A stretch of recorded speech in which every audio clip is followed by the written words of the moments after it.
O grande compositor Lamartine Babo, nascido em 1904 no Rio de Janeiro, também adorava as festas de São João e compunha marchinhas maravilhosas para as festas que se comemora esse querido santo, também Santo Antônio e também São Pedro.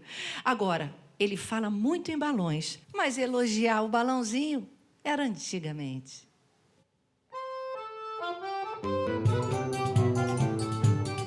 Olha a quadrilha, minha gente, que beleza!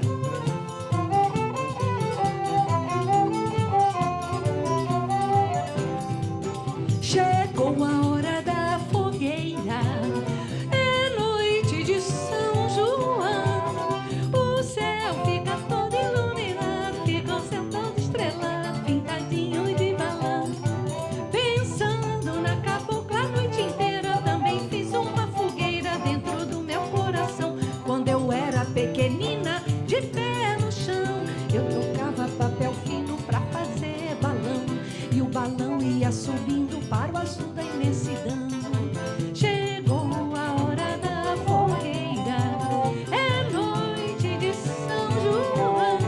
O céu fica todo iluminado, fica o céu todo estrelado, pintadinho de balão.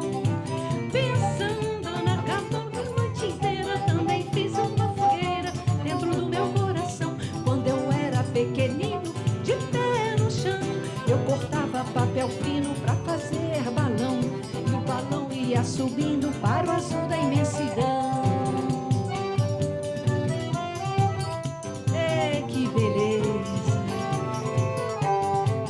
Fala rabeca, fala sanfona, fala os sete cordas, fala percussão. Diga lá, que beleza! Que bonito, hein? É o Lamartine Babo na história da música do Brasil.